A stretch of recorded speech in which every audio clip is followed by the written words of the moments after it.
Təkrar hər birinizi xoş gördük. Bu dərsimizdə biz öyrənəcəyik data framelər üzərində hansı baza sadə əməliyyatları aparmaq mümkündür.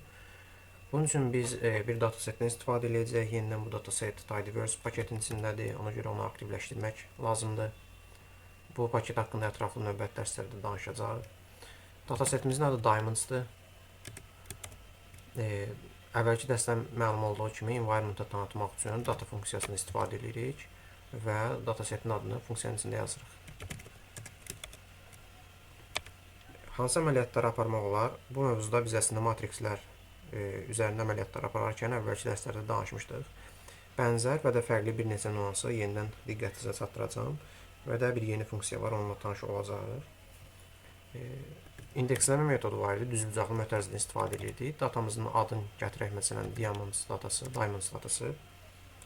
İndeksləmədə əgər mən desəm ki, ikinci sətir və ikinci sütunda dayanan dəyərimizi gətirsin bizə, yəni burada dayanan dəyəri, o halda 2,2, yəni vergüldən əvvəlki hissə bizim sətir sıra nömrəsidir, vergüldən sonraki ikinci hissə isə bizim sütun sıra nömrəsini bildirir.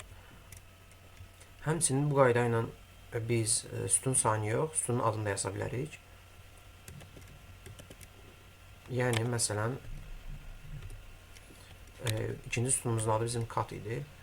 Avtomatik olaraq ekrana pəncərədə çıxarır. Kat sütunun adını yazdıqdan sonra yenidən eyni nəticəni almış oluruq. Həmçinin biz sətirlər üzrə axtarış eləmək istəsək və aralıq vermək istəsək, bu halda yazılış üsulumuz necə olacaq ona baxaq. Məsələn, birinci sətirdən 5-ci sətrə qədər olan bütün dəyərləri istəyirəm, hansı ki, ancaq ikinci sütunda dayanan bu formada gətirir. Yox, əgər desəm ki, bütün sütunlar üzrə gətirmək istəyirəm, o zaman vergüldən sonra sütun hissəsinə hər hansısa bir məhdudiyyət və yaxud göstəriş vermirəm.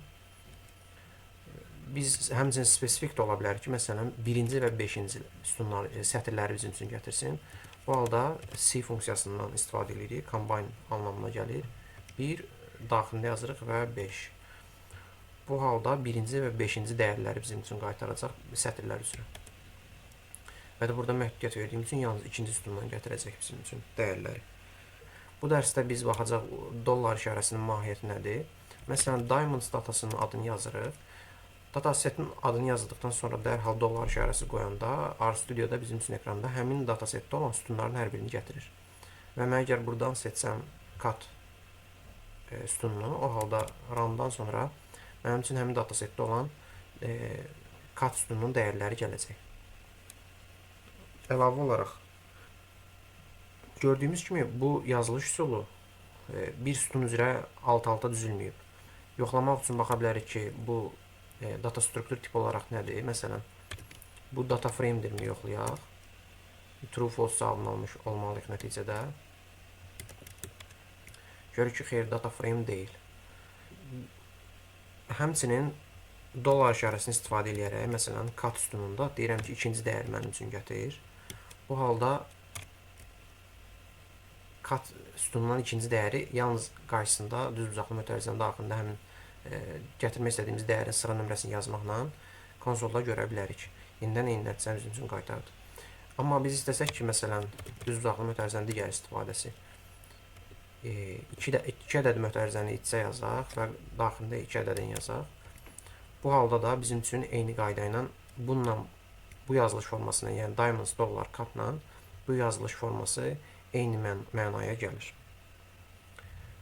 Həmçinin dollar işarəsini istifadə edərək necə sütun yaratmaq mümkündür, onun haqqında danışım sizə. Deyək ki, bizim datasetdə yeni bir sütun yaratmaq istəyirəm. Diamonds datasetini yazıram. Dollardan sonra mənə təklif olunan mövcud sütun adları var. Amma mən bunların heç birini yox, yeni bir sütun yaradıram. Deyək ki, buna XYZ. Varsayıram ki, mənim XYZ adında yeni bir sütunum var və bu sütunu yaratmaq üçün istifadə edə digər sütunlardan aritmetik əməliyyat aparaq orada. Məsələn, bizim sütunlarımızdan X, Y, Z sütunları hər biri numerikdir. Gəl bunları bir-birinə vuraq. Bunu vurmaq üçün bir-birinə datasetin adını yazıram, Diamonds, və oradan X sütununu çağırıram. Vurma işarəsi, ulduz işarəsini gətirdim. Daha sonra digər sütunumu gətirəm onun qarşısına. Deyək ki, bu olsun bizim ilk sütunumuz. Və nəticədə bizim üçün yeni sütun yaranmış olacaq. Baxmaq üçün head funksiyasını istifadə edək və daxilinə diamond datasetin adını yazaq. Gördüyünüz kimi artıq XYZ adlı yeni sütunum yarandı. Və mən əgər istəsəm ki, bu XYZ sütununu ümumiyyətlə ləğv edim, silim. Bunun üçün hansı üsuldan istifadə etmək mümkündür? Yenidən bu formada çağırırıq həmin sütunu. Çağırdıqdan sonra ona mənimsədirik null sözünü. Bu halda həmin dataset üzrə belə deyək, sütun ləğv olunmalıdır artıq. Yenidən yoxlayaq, bax həmin sütun qaldımı.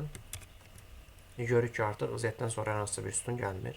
Artıq yeni yaratdığımız sütunu ləğv etdik. Əlbəttə digər fərqli və daha təkmil üsullar da var ki, onlarla tanış olacağı, amma hazırki dərsdə onların hamısı haqqında danışıb qarşılıq yaratmaq istəməzdim. Ona görə bu dərsimizdə dollar işarəsinin istifadə qaydasından danışdıq.